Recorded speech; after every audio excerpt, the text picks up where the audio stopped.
Maria Jose, sandali lang. Bakit? Mag-usap tayo. Ayoko na makipag-usap sa'yo. Ano ba ang dapat niyong pag-usapan? Pupunta na ako sa kwarto. Magandang gabi. Sasamahan ko na siya. Excuse me. Dito ka lang. May kailangan ka? Sabihin mo nga sa akin, Bruno, kung ano ang namamagitan sa inyong dalawa ni Maria Jose. At huwag mo nang subukan magsinungaling at kung sakali man, kailangan magaling ka para paniwalaan kita.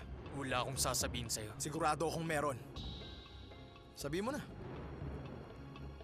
3 buwan na kayong magkakilala.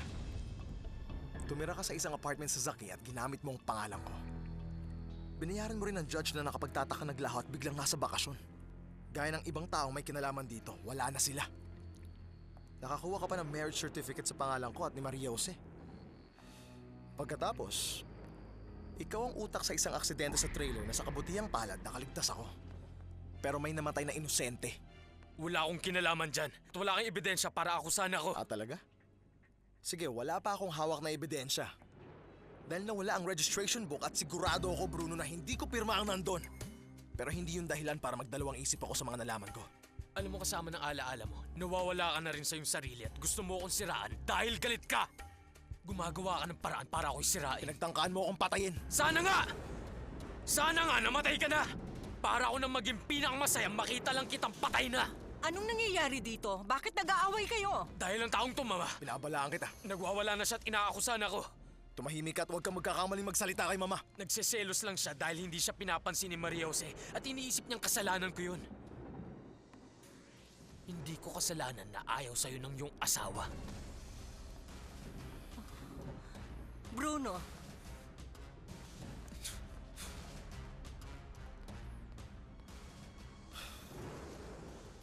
yung ba talagang pinag-aawayan ninyo?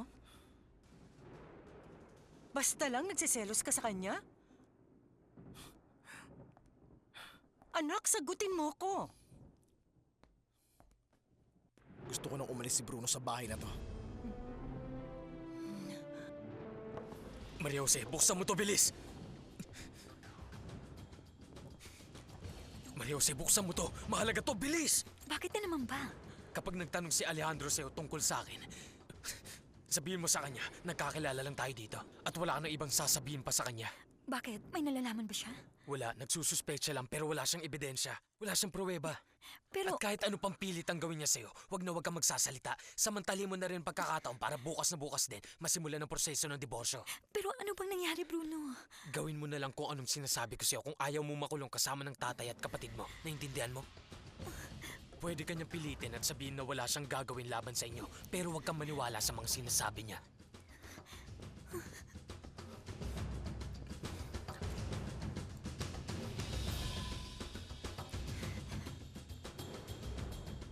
Ito ang pinakamabuti para sa atin, Mama. Maniwala ka. Pakiusap, maniwala ka sa akin. Si Maria Jose ba nagsabi sa'yo na si Hindi, Bruno Mama. Hindi si Maria Jose. Isa pa, hindi talaga yun ang dahilan, Mama. Ayoko lang talaga nakasama siya rito. Ayun lang po yun. Ayoko na nandito siya sa bahay. Pero, bakit? Dahil baka isang araw, Mama, maubusan na lang ako ng pasensya sa kanya at baka kung ano pang mangyari. Dahil na rin sa... Ano? Dahil ano? Wala, Mama. Wala. Pero may gusto ka pang sabihin. Mama, makinig kayo sa akin, pakiusap. Kaming dalawa ni Bruno ay hindi na magkakasundo pa. Kung mapapansin nyo, ngayon po ang sitwasyon mas lalo pang lumala kaya sa tingin ko, kailangan na po naming itigil to, Mama. Umalis na lang po siya dito sa bahay, mga ibang bansa na lang siya. Mama, pakiusap. Malaki na si Bruno ngayon. Pero, nag-aalala ako na kapag umalis na siya dito sa bahay at sa tuwing mag-isa siya, baka lalo lang siya magalit at lalo siya magrebelde. Baka mapasama siya sa masasamang kaibigan at lumala lalo. Alam mo naman masyado rin siyang emosyonal, hindi ba? Alam ko, pero wala na akong magagawa sa kanya. Hindi akong tatay niya. Totoo yan. Tama ka. Mama, pakiusap. Patawarin niyo po ako. Pero Mama, hindi ko po kasalanan na nagaganyan si Bruno kung ano siya ngayon. Ako ang dapat nasisihin. Marami akong naging pagkakamali sa aking buhay. Hindi, Mama. Hindi po ako naniniwala dyan. Hindi talaga ganun. Mama, ikaw ang pinakamatalino at pinakamapagmahal na babae sa buong mundo. Si Bruno, hinangaan niya ang papa niya. Hindi siya sang-ayon na magpakasal kami ni Antonio. Lalo na, ginampanan ko maging ina sa'yo. Maaaring pakiramdam niya na aagaw ang atensyon na dati ay sa kanya lamang. Alam ko yun. At maniwala kayo. Lagi po ako nagpapasalamat sa lahat ng yun. Bilang ina, alam kong nabigo ako. Bueno, hindi sa'yo. Pero kay Raquel at Bruno, bigo ako. Hindi. Mama, makinig kayo mabuti. Ang kabiguan at pagsisisi ay hindi nararapat sa isang ina. May kanya-kanya tayong ugali. Isa pa, hindi ko makalimutan na minahal niyo ang papa ko ng gusto. Totoo yan. Ang iyong papa ay espesyal para sa akin. At mahal na mahal ko siya. Napakahalaga niya sa aking buhay. Pero pakiusap, iho. Yung pagpapaalis kay Bruno dito, pag-isipan mong mabuti. Masasaktan ako ng gusto kung ang pamilya natin ay magkakahiwalay.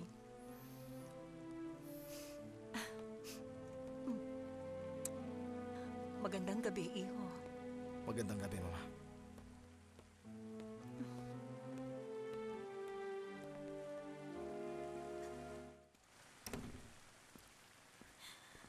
Anong kailangan mo? Para sa'yo, ano bang mas gusto ng babae? Yung mabait? O yung brusko? O kaya ikaw na lang tatanungin ko, ano bang mas gusto mo? Hindi kita maintindihan. Anong sinasabi mo? Sabihin mo sa akin ang totoo. Anong totoo? Alam mo, sa tingin ko nabalaan ka na ni Bruno. Nanggaling na ba siya rito kanina? Hindi. Huwag kang magsinungaling. Huwag kang magsinungaling. Sinabi niya na sa'yo na alam ko na ang lahat. Alam mo bang pwede ko kayong ipakulong habang buhay dahil sa mga ginawa niyo sa akin? Hindi lang ikaw, pati na rin ang tatay mo at maging ang kapatid mo.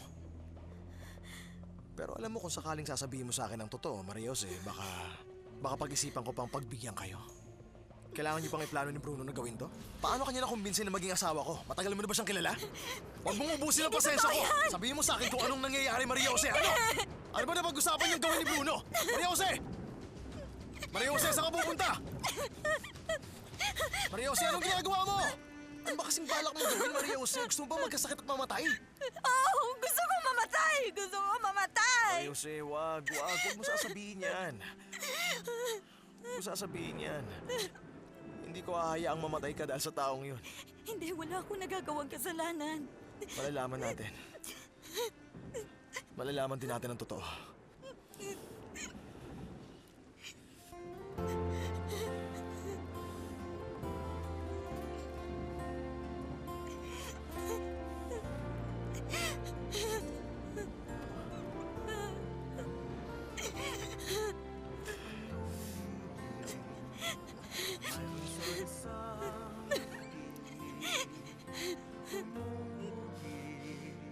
Sa puso at damdamin siyang bulong, manatili sa iyong pagsinta. Dama mula paggising kahit nasan pa. Wala akong alam.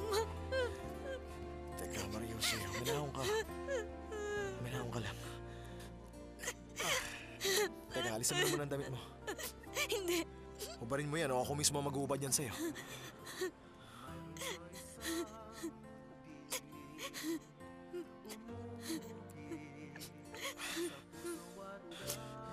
Isuot mo to at patuyuin mo ang buhok mo gamit itong towel.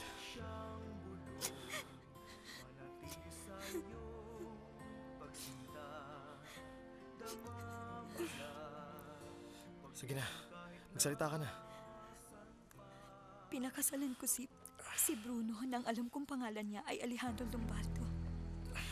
Yun ang alam naming pangalan niya kahit sina Itay at kapatid ko. At kahit kailan hindi niya ako pinakilala sa mga kaibigan niya. Ano pa? Pagkatapos ng aming kasal, kumain kami ng lunch. At matapos yun, nagpunta kami sa apartment na inuupahan niya. At? Nabangga ng lasing yung sasakyan, tapos may tumawag sa kanya sa telepono. Sabi niya kailangan niyang bumalik sa Merida dahil may asikasuhin pa daw siyang kliyente. Ano pa? Nang sumunod na araw, tinawagan ako ni Madam Victoria sa telepono. Nakita niya daw ang resibo ng mga binayaran sa registration office at si Alex ay patay na daw. Kaya naman, nung sumunod na araw, pumunta ako dito. Maghapong hindi napakita dito si Bruno at gabi na nung dumating.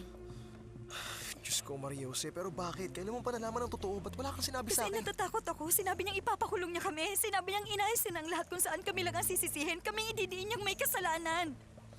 Naisip ko talagang hindi Pero tama ipaliwanag mo yun. sa akin kung bakit ka bumalik sa apartment mo. Hindi ko na kaya ang sitwasyong ito.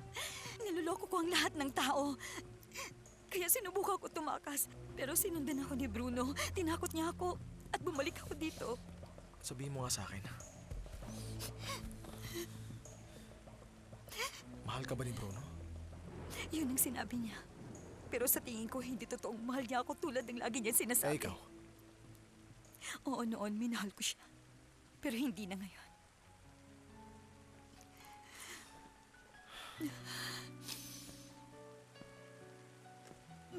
May nangyari na ba sa inyong dalawa? Wala. Kahit bago pa ang kasal niyo? Oo, Bakit? dahil gagawin ko lang yung pagkatapos ng kasal namin. At di ba, sinabi ko na sa'yo kung anong nangyari. Ano sinabi niya sa'yo tungkol sa akin? Marami ka daw kaaway at ilang beses kanilang sinubukang patayin at balang araw magtatagumpay sila sa binabalak nila. Kaya sinabi ko sa kanya na sasabihin ko na sa'yo ang totoo para malaman Naniniwala mo. ka sa kanya? Ewan, hindi ko alam. Masyado na ako nalubog sa sitwasyong ito. Hindi ko na alam ang aking gagawin. Desperada na ako. Bakit hindi mo sa akin sinabi ito noon, Maria Jose? Bakit wala kang sinabi? Bakit tinago Hindi mo? kita kilala. Takot na takot ako. Para sa aking itay at sa aking kapatid. Ako ang dapat sisihin dito dahil nagtiwala ako sa kanya. Bakit pumayag ang tatay mo na sumama? Kasi... Bakit? May alam ba si Bruno? Isusuplong mo ako sa pulis, hindi ba? Nakikiusap ako. Sila na lang ang meron ako. Huwag mo nang idamay ang itay at ang kapatid ko na makulong. Ako na lang ang parusahan mo. Utang na loob. Utang na loob. Hindi ko gagawin yun. Hindi ko gagawin yun kung susundin mo ang sasabihin ko sa'yo. Oo, kahit anong gusto mo. Kahit ano. Kahit anong gusto ko. O sige, kung ganon. Magubad ka. Maliligo tayong dalawa dahil kailangan na nating maligo tapos matutulog tayo na magkasama. Sabi mo gagawin mo lahat ng sasabihin ko. Pero hindi ganito. Sinusubukan lang kita. Huwag kang magalala, hindi ako masama. Ang hihilingin ko lang sa'yo, Maria Jose. Wala kang pagsasabihan ng tungkol dito. Kahit na ang tatay mo o ang kapatid mo, kahit kay Bruno at lalo na kay Victoria. Oo, sige. Pansamantala mag-iisip muna ako.